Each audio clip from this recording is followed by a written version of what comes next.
In a fascinating study, Carol Myers at Duke University conducted an exploration of age structures and populations. What she was attempting to figure out was not only life expectancy, but also the average age of death for males and females in different locations. So she considered the average age of death of a Middle Eastern village peasant male working on a farm in the 1st century. She contrasted that with the average age of death of the skeletal remains in an ancient city or town. One of the things Myers discovered was the average life expectancy of a boy or girl who had lost connection to his or her family and who had drifted away from his or her village and into the cities would be absorbed into the lower classes of the cities. The average life expectancy for such a girl was 6 months. The average life expectancy of a male in this situation was 18 months. What was that? They had drifted away from their collectivistic village, their in-group, because of, for instance, debt foreclosure, and then they have to go to the cities to beg. If they're a woman in this situation, you can see how prostitution could easily follow. How many prostitutes does Jesus hang around? That they must not be allowed communion. I'm sorry, that's not Jesus. Oh, wait, maybe I shouldn't talk about that. You're not recording that, are you, Mary? Okay, so anyway, where was I? I don't know, something about that. Okay, so they get to the city, nobody's going to help them because you don't belong to my in-group. Remember, for the Middle Eastern person, self is a group self. That's true for all Mediterraneans, like Francis of Assisi. He leaves his self, that is his family, and joins the church as an order. That's another self, his new group self. Same thing with Jesus. He leaves the village of Nazareth and goes with John the Dunker, his new alter ego self. When John the Dunker dies, then he gets a coalition around him and has a political movement called the Jesus movement, which is religious and political at the same time. Self is group self in the Mediterranean world. Like 80% of people today in the world. You know, all those subhuman, not Americans. So moving back to what we understand, this is how people could die so easily there, because you're not part of your clique, you're not part of that group. It's going to happen to you. You live in this city, and we have skeletal remains that show this. So this is science, folks, here. So why was this? This was because the lowest of day laborers work sporadically. Therefore, to translate denariu as the usual daily wage gives a wrong impression, doesn't it? Because they're not working every day during the year, 365.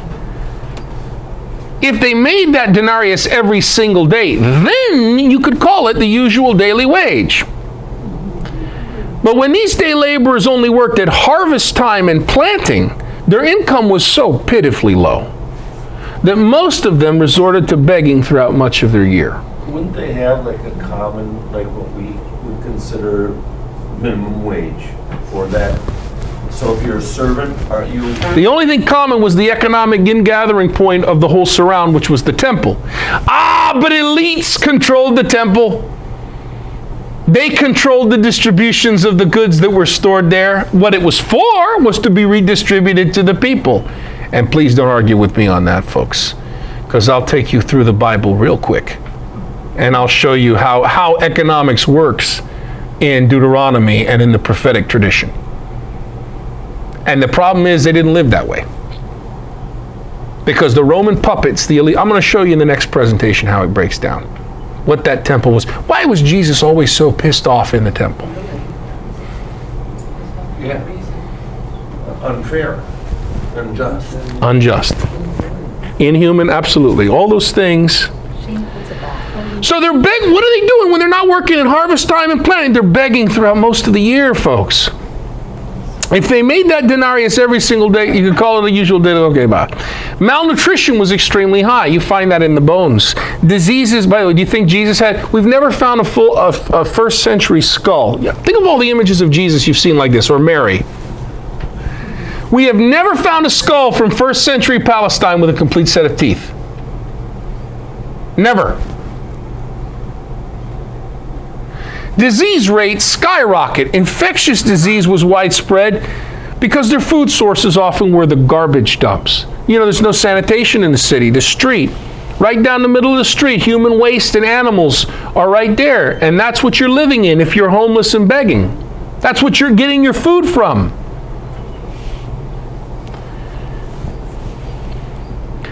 These are not people who make the guaranteed minimum wage. These are people who on occasion got work, and never 2 days in a row.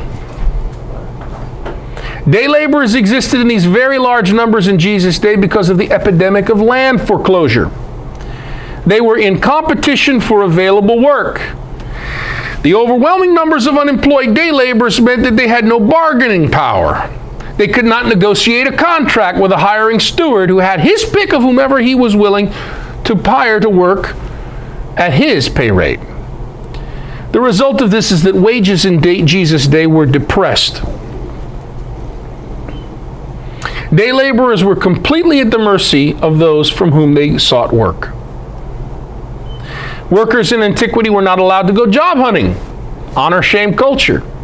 You don't come to me and ask me to hire you. You go to a place and then I come to you if I need you. That's a Western individualistic strategy. Let's go get a resume and, come on and go out. Did you go out 10 times? Say, yes, Dad, I did. Okay, that's America. That's not the Middle Eastern world of the Bible. What ancient day laborers did, living in the collectivistic society, that's how in the Mediterranean, you look at a group of Mediterraneans, go to a Mediterranean city, go to Israel, and they start the day. And the Western people, what do? They go out and they go to the places of work. And what do the men do who are actually from there? They go out to the village square and talk and make connections, because that's how it is in the Middle Eastern and Mediterranean world. You make connections. You're a collectivist. That's what you do. So what ancient day laborers did, living in these collectivistic societies, is go to the center square of the village and wait. Go ask a steward, pardon me, but do you need more workers today? Would be absolutely inappropriate. Scandalous. You don't do that. These lowest day laborers were among the expendables of the society. They amounted maybe to about 10% of the population. These day laborers were among the worst off, suffered the shortest life expectancy, the most subject to disease and malnutrition, treated like dirt, bereft of any advocacy whatsoever, without anyone who wanted relationships with them, including the people who hired them. And they were constantly seen in the village square, begging and waiting to see if they would be hired. The landowner in the parable of the day laborers in the vineyard is confronted by those day laborers who worked the whole day. He retorts to the first workers, "What is it to you if I were to be generous?" Generous. Generous. He has paid people the same wage for working 1 hour. He pays others for working all freaking day. Let's ask how generous this landowner is. 1 denarius is being generous? He's paying these people shit, folks. And he knows he won't be paying any of them tomorrow. And yet this landowner characterizes himself as a generous patron of a person, gives benefits to people. Perhaps we ought to be skeptical of his own self-appraisal. What do you think? You know how it always is with rich people and wealthy, well-off people. They always like to sing their generosity and how they're the most generous people on earth. Be very careful when you hear people say, we're the most generous, we're the most generous. Really? Be very careful with that kind of talk. Why would the prepaschal Jesus tell a story like this? I want you to think for a moment about the Lord's Prayer, the Our Father. We translate a line in it, "Give us today our daily bread." It's really something like this: give us tomorrow's bread today.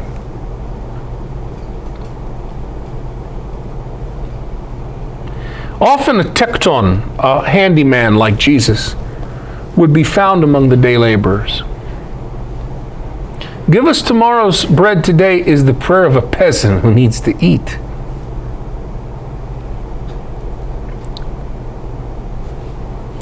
The prayer for daily bread is a prayer for employment.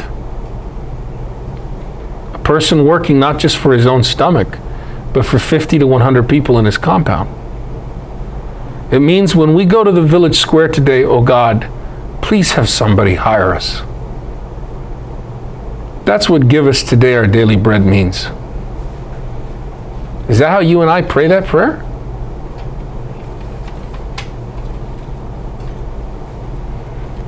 If you don't do that for us, God, we don't eat.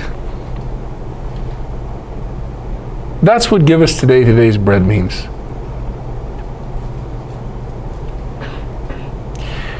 No one was voluntarily a tekton, a construction worker, mistranslated as carpenter, really an artisan, village artisan. In antiquity, nobody was that. The only one who was a tekton was someone whose family had lost their ancestral land. Could it be that Joseph's ancestry had lost ancestral land in Bethlehem? What the hell are these people doing? They're from Bethlehem. Why are they living in the Galilee? Maybe long before Joseph, perhaps with his extended family there, and they had to relocate to Nazareth. I mean, why were they living so far away from their ancestral land? Someone, perhaps long before Joseph, had lost the land. Perhaps they went up north and became day laborers. Hence, Joseph is a tekton, a village artisan. The prayer, give us today our daily bread, is the prayer of a day laborer begging God for help.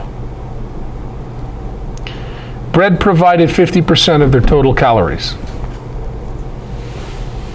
Most of the protein came from grasshoppers, folks, and other things. Not too much meat. Fish sometimes. What about the action in the story? The landowner sets the workers up for utter humiliation. He uses his stewards to deliver a humiliating insult. He shames the first group of day laborers. Might they be the original owners of this land, acquired by the greedy elite who is using it for a cash crop? Humiliating them right in front of their peers? These day laborers challenge the landowner. So he bullies these men, calls their leader or spokesman a degrading name, wrongly translated as friend. The landowner accuses them of having the evil eye. This is the perennial and familiar claim of the rich, made again and again in every society, that class envy makes the poor unappreciative of a patronizing charity that they're offered. This is the same kind of spirit that says when somebody cries out who's marginalized, the widow or the orphan or the abused person, says, hey, my life matters. Everybody's life matters. You don't say it before, you say it then.